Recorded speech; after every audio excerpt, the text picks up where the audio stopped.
오늘 출애굽기 11장의 하나님은 저는 약속을 성취해 가시는 하나님과 최후 통첩하시는 하나님에 대해서 한번 발견하게 되었습니다.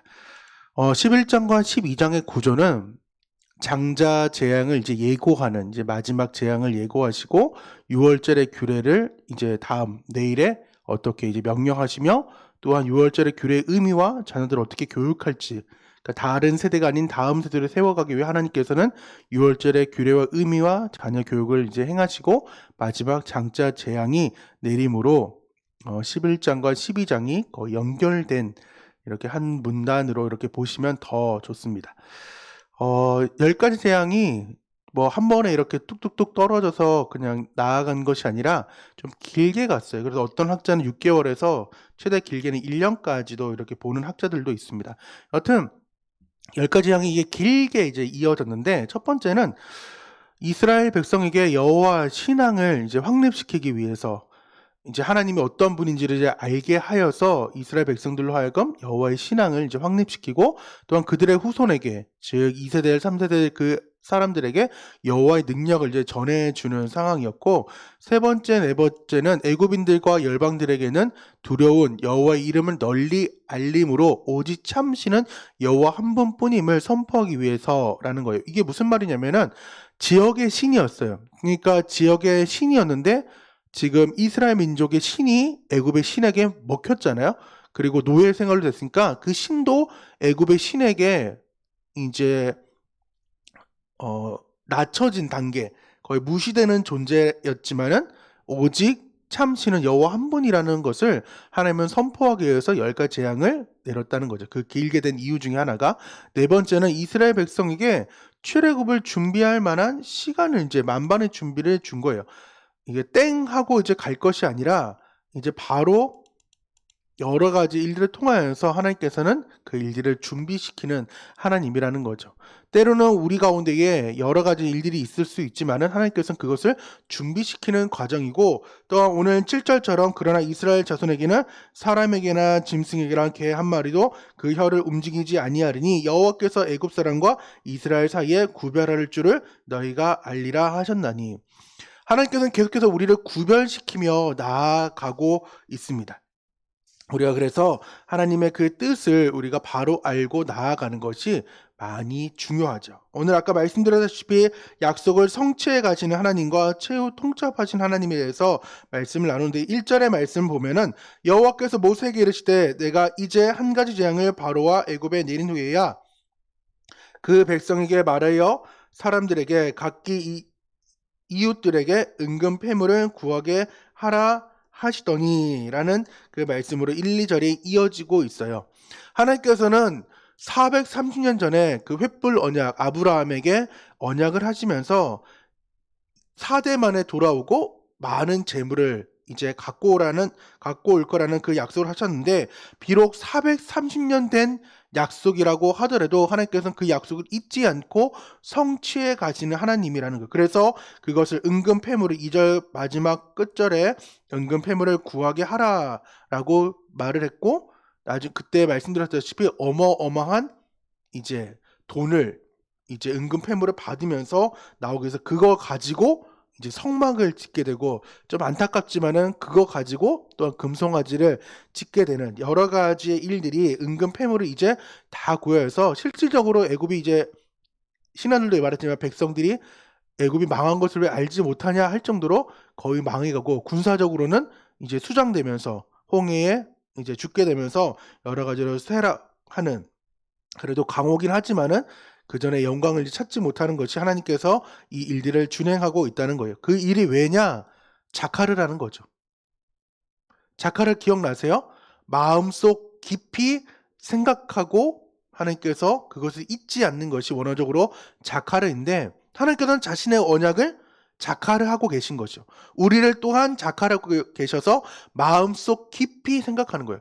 잠깐 반짝였다가 끝나는 것이 아니라 하나님께서 우리를 계속해서 여전히 기억하고 계시다는 거예요. 그리고 또한 3절에 보면은 끝절에 아주 위대하게 보였더라라는 그 상황들이 있어요.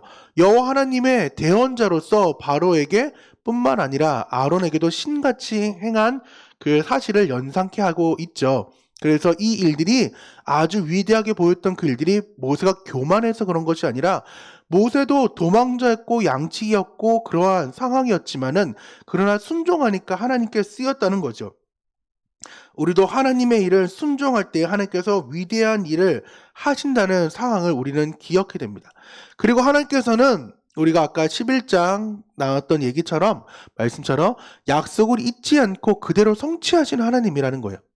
그리고 죄를 묵인하지 않고 심판하는 하나님이며 이스라엘 자손에게는 보호하시는 하나님이라는 사실을 우리는 좀 기억해야 됩니다. 우리가 볼 때는 아무것도 아닌 것처럼 보여지는 그 순간순간에도 하나님께서 우리를 여전히 기억하신다는 거죠.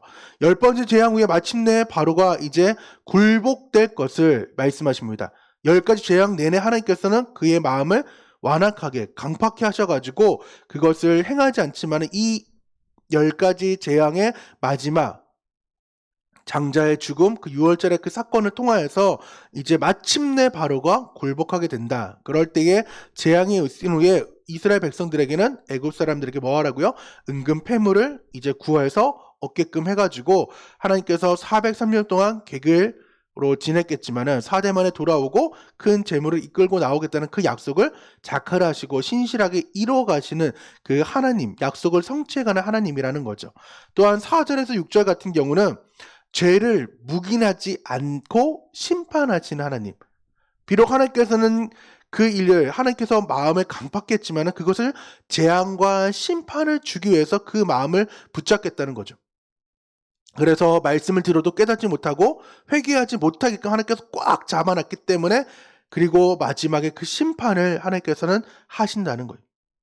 그래서 우리 가운데 알아야 될 것은 하나님께서 오래 참으시지만 끝에는 진노하시는 하나님이라는 거죠. 그래서 하나님 우리에게 긍휼한 마음, 가난한 마음, 하나님께 예배하며 돌이킬 수 있는 마음을 달라고 우리는 끊임없이 기도해야 됩니다. 나는 힘들죠.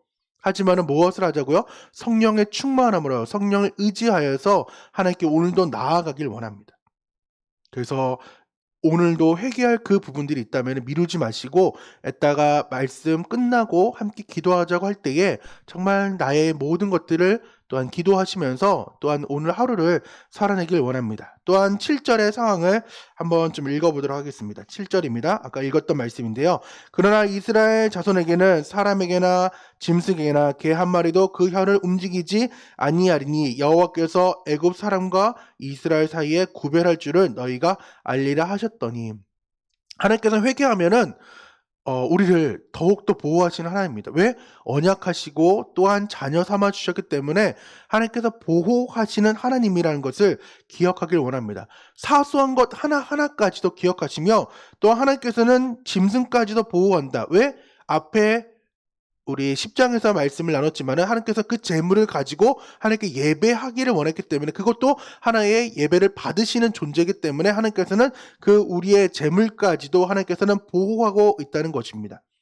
하나님께서 보호하시면은 정말 우리는 그 울타리 안에서 행복함을 누릴 수가 있어요. 애국가는 정말 대조적인 거예요. 하나님께서는 바로의 마음을 강팍히 일부러 하셔가지고 회개치 못하는 마음으로 나가겠지만은 우리에게는 회개할 수 있는 마음을 주셨고 또한 부드러운 마음을 주셨고 새 영, 성령을 부어주셨기 때문에 우리는 능히 성령으로서 하나님께 나아갈 수 있고 회개할 수 있다는 거예요. 그렇기 때문에 이것이 놀라운 은혜이며 또한 사랑이라는 것입니다. 또한 앞에 이제 말씀 중에 너 다시 나타나면은 내가 너 죽일 거다라는 그 말씀이 어제 있었습니다. 그 말씀의 상황이 있었지만은 모세는 굴하지 않고 계속해서 나아가고 있는데 8절의 상황으로 함께 읽어보도록 하겠습니다. 왕의 모든 신하가 내게 내려와 내게 절하며 이르기를 너와 너를 따르는 온 백성에게 나가라 한 후에야 내가 나가리라 하고 심히 노하여 바로에게 나오니라. 오늘 이 모세는 애굽의 모든 백성들이 나가라고 이제 사정할 때 이제 나갈 수 있다고 하나님께서 말씀하고 있습니다. 처음과 완전히 대조적인 거예요. 왜? 이제 이스라엘 백성뿐만 아니라 애굽 사람들도 하나님을 알아가고 있는 단계인 거죠. 다만 하나님께서는 깊은 야자의 관계, 즉 성을 경험한 그 관계로서의 초청을 우리에게도 하고 있지만은 애굽 백성과 바로는 여전히 한국식의 암, 내가 너 알아 하는 그 알므로 나아갔지만은 우리에게는 하나님은 지금 야자의 삶으로, 그래서 모세처럼 내가 여호와를 지금 경험하고 하나님을 경험하여서 담대하게 세상 사람들이 너 죽을 거야, 너 죽일 거야 라는 그 상황 가운데 있더라도 나는 하나님의 백을 믿고 오늘도 하루를 정말 담대하게 거침없이 살아가는 저와 여러분 되기를 간절히 소망합니다. 오늘 함께 어떤 하나님을 함께 살펴보았나요?